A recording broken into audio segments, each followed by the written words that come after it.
السلام علیکم ناظرین، پاکستان دس ویک کے ساتھ میں ہوں آپ کی میزبان بشرا خان۔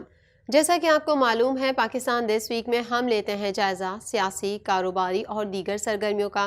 اس ہفتے بھی ہم آپ کے لیے لے کر آئے ہیں تازہ اور منفرد رپورٹس۔ ایران میں 9 پاکستانیوں کا قتل غیر انسانی عمل تھا۔ ترجمان دفتر خارجہ کا کہنا ہے کہ ان ممالک سے رابطے میں ہے جہاں سے بھارت دہشت گردی کراتا رہا۔ بھارت عالمی قوانین اور اقوام متحدہ کے چارٹر کی خلاف ورزیاں کر رہا ہے۔ ہفتہ وار پریس بریفنگ کی مزید تفصیلات اس رپورٹ میں۔ خارجہ کی ترجمان ممتاز زہرا بلوچ نے کہا ہے کہ ایران میں 9 پاکستانیوں کا قتل غیر انسانی عمل تھا۔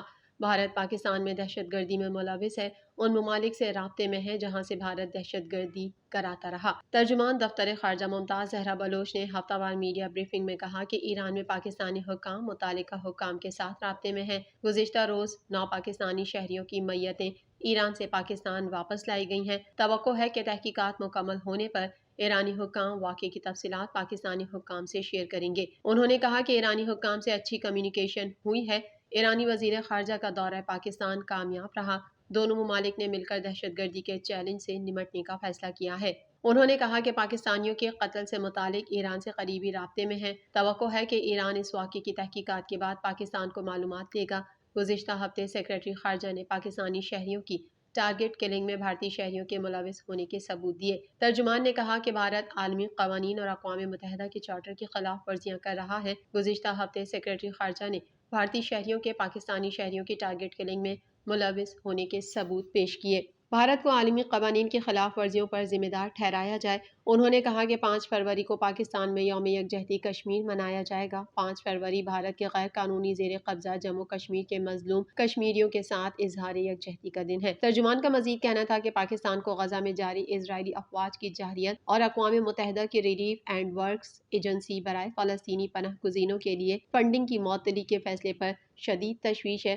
غزہ میں فوری جنگ بندی کا مطالبہ کرتے ہیں۔ دفتر خارجہ ترجمان کے مطابق نگراں وزیر خارجہ جلیل عباس جیلانی تیسرے یورپی یونین انڈو پیسفک وزارتی فورم میں شرکت کے لیے برسلز میں موجود ہیں۔ نگراں وزیر خارجہ نے برسلز میں یورپی یونین کے عہدیداران سے 2 طرفہ ملاقاتیں کی ہیں۔ وزیر خارجہ کل تیسرے یورپی یونین انڈو پیسفک وزارتی فورم کے اجلاس میں شرکت کریں گے۔ ترجمان نے مزید کہا کہ ایران کے وزیر خارجہ نے نگراں وزیر خارجہ کی دعوت پر 29 جنوری کو پاکستان کا دورہ کیا۔ ایرانی وزیر خارجہ نے دورے کے دوران نگراں وزیر اعظم، نگراں وزیر خارجہ اور آرمی چیف سے ملاقاتیں کیں۔ بلوچستان میں سیکیورٹی فورسز کا کلیئرنس آپریشن، 24 دہشت گرد ہلاک۔ ISPR کے مطابق مارے گئے دیگر دہشت گردوں کی شناخت کا عمل جاری ہے۔ فائرنگ کے تبادلے میں قانون نافذ کرنے والے اداروں کے 4 اہلکار بھی شہید ہوئے۔ مزید جانیں گے اس رپورٹ میں۔ سیکیورٹی فورسز نے بلوچستان کے علاقوں مچھ اور کولپور میں دہشت گردوں کے حملے پسپا کرتے ہوئے گزشتہ 3 روز کے دوران سرچ آپریشن میں 24 دہشت گردوں کو ہلاک کر دیا۔ پاک فوج کے شعبہ تعلقات عامہ کے مطابق 29 اور 30 جنوری کی رات دہشت گردوں کی جانب سے بلوچستان کے علاقوں مچھ اور کولپور کمپلیکسز پر حملے کیے گئے۔ قانون نافذ کرنے والے اداروں نے دہشت گردوں کے حملے بہادری سے پسپا کیے۔ ISPR کے مطابق سرچ آپریشن میں گزشتہ 3 روز کے دوران 24 دہشت گردوں کو جہنم وصل کیا گیا۔ مارے گئے دہشت گردوں میں شہزاد بلوچ، عطا اللہ، عبد الودود، ذیشان اور ان کے ماسٹر مائنڈ شامل ہیں۔ ISPR کے مطابق مارے گئے دیگر دہشت گردوں کی شناخت کا عمل جاری ہے۔ فائرنگ کے تبادلے میں قانون نافذ کرنے والے اداروں کے 4 اہلکار بھی شہید ہوئے، جبکہ دیگر شہداء میں 2 شہری بھی شامل ہیں۔ ISPR کا کہنا ہے کہ مؤثر جوابی کارروائی دہشت گردی کو شکست دینے کے عزم کا اعادہ کرتی ہے۔ پاک فوج دیگر سیکیورٹی اداروں کے ساتھ امن و استحکام کے لیے شانہ بشانہ کھڑی ہے۔ عام انتخابات کے پیش نظر سندھ بھر کے لیے سیکیورٹی پلان تیار۔ انتخابات سے قبل خیبر پختونخوا میں 15 سیاسی شخصیات کو شدت پسندوں کی دھمکیاں۔ بلوچستان اور KPK میں امن و امان کی بگڑتی صورتحال، الیکشن کمیشن کا ہنگامی اجلاس طلب۔ مزید احوال اس رپورٹ میں۔ بلوچستان اور KPK میں امن و امان کی بگڑتی صورتحال کے پیش نظر الیکشن کمیشن کا ہنگامی اجلاس طلب کر لیا گیا، جس میں الیکشن کمیشن کو امن و امان کی صورتحال پر بریفنگ دی جائے گی۔ اجلاس میں بلوچستان اور خیبر پختونخوا میں امن و امان کی بگڑتی صورتحال کا جائزہ لیا جائے گا اور الیکشن کمیشن حکام کو امن و امان سے متعلق بریفنگ بھی دی جائے گی۔ گزشتہ روز انتخابی مہم کے دوران مختلف شہروں میں دستی بم حملے اور فائرنگ میں 1 امیدوار سمیت 2 افراد جاں بحق اور متعدد زخمی ہوئے۔ خیبر پختونخوا میں 15 سیاسی شخصیات کو شدت پسندوں کی دھمکیاں موصول ہوئیں۔ سیاسی شخصیات میں سابق رکن قومی اسمبلی محسن داوڑ اور امیر مقام سمیت دیگر رہنما شامل ہیں۔ سی ٹی ڈی حکام کا کہنا ہے کہ سابق صوبائی وزیر امتیاز قریشی، سینیٹر ہدایت اللہ، پی ٹی آئی کے رہنما پی مصور شاہ اور شاہ محمد بھی فہرست میں شامل ہیں۔ سی ٹی ڈی کے مطابق سیاسی شخصیات کو ملنے والی دھمکیوں سے متعلق تمام اضلاع کی پولیس کو آگاہ کر دیا گیا ہے۔ متعلقہ اضلاع کی پولیس سیاسی شخصیات کو سیکیورٹی فراہم کرے گی۔ ملک بھر میں 8 فروری کو ہونے والے عام انتخابات کے پیش نظر سندھ بھر کے لیے سیکیورٹی پلان تیار کر لیا گیا۔ D G Rangers Sindh Major General Azhar Waqas کی زیر صدارت ہونے والے اعلیٰ سطح اجلاس میں آئی جی پولیس، صوبائی election commissioner, additional I G Karachi اور دیگر حساس اداروں کے نمائندوں نے شرکت کی۔ اجلاس کے دوران قانون نافذ کرنے والے اداروں نے صوبے بھر میں جنرل الیکشن کے دوران سیکیورٹی کو یقینی بنانے کے لیے کیے جانے والے اقدامات کا تفصیلی جائزہ لیا اور لائحہ عمل کی منظوری دی۔ دوران اجلاس فیصلہ کیا گیا کہ رینجرز اور پولیس کی جانب سے عام الیکشن کے دوران مشترکہ فلیگ مارچ اور اسنیپ چیکنگ کے عمل کو مزید مؤثر بنایا جائے گا۔ داخلی و خارجی راستوں کی سیکیورٹی یقینی بنائی جائے گی۔ سندھ رینجرز کے دستے بطور کوئک ریسپانس فورس ایریا میں تعینات رہیں گے۔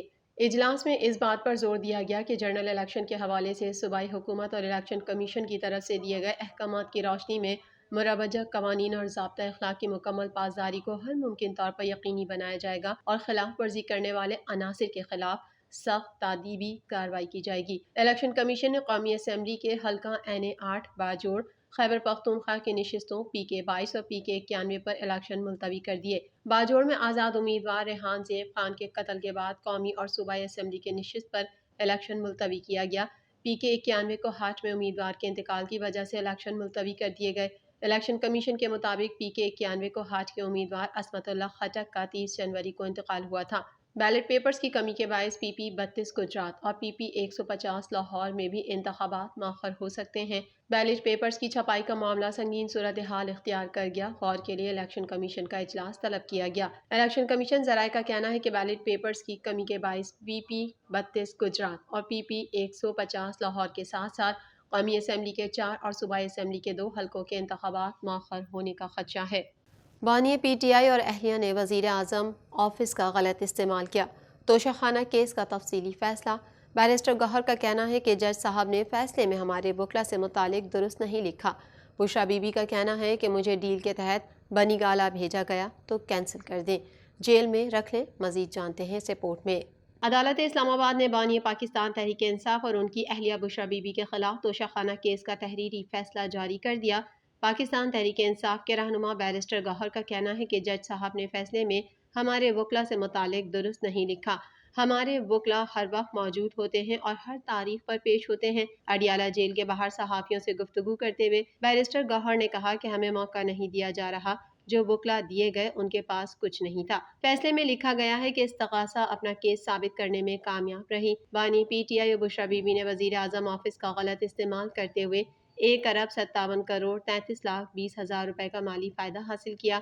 تفصیلی فیصلے کے مطابق بانی پی ٹی آئی اور بشرا بی بی کو غیر ملکی سربراہان سے 108 تحائف ملے۔ سعودی ولی عہد سے بانی پی ٹی آئی کی اہلیہ نے گراف کا جیولری سیٹ بطور تحفہ وصول کیا، جو توشہ خانہ میں رپورٹ تو ہوا تاہم جمع نہیں کروایا گیا۔ فیصلے میں مزید کہا گیا ہے کہ تحفے کی قیمت کا تعین کرنے والے پرائیویٹ ماہر پر بشرا بی بی نے اثر و رسوخ استعمال کیا اور سیٹ 90 لاکھ روپے میں حاصل کیا، جبکہ گراف جیولری کی اصل قیمت 3 ارب 16 کروڑ روپے سے زائد تھی۔ تحفے کی قیمت کا تعین کرنے والے سہیب عباسی کے مطابق بانی پی ٹی آئی کے کہنے پر قیمت کم لگائی گئی۔ فیصلے کے مطابق دونوں قومی خزانے کو نقصان پہنچانے کے مرتکب پائے گئے۔ فراڈ کے ذریعے پبلک پراپرٹی حاصل کی گئی۔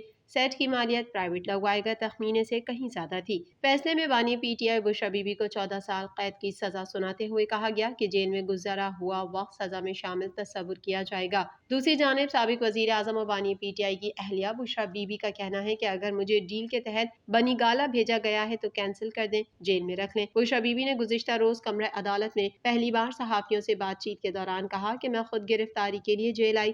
بشرا بی بی نے دعویٰ کیا ہے کہ مذاکرات کے لیے ان کی طرف بہت سے لوگ بھیجے گئے، زندگی میں کبھی غلط کام نہیں کیا۔ خبروں کے سلسلے کو مزید آگے بڑھائیں گے مگر یہاں وقت ہوا ہے ایک بریک کا۔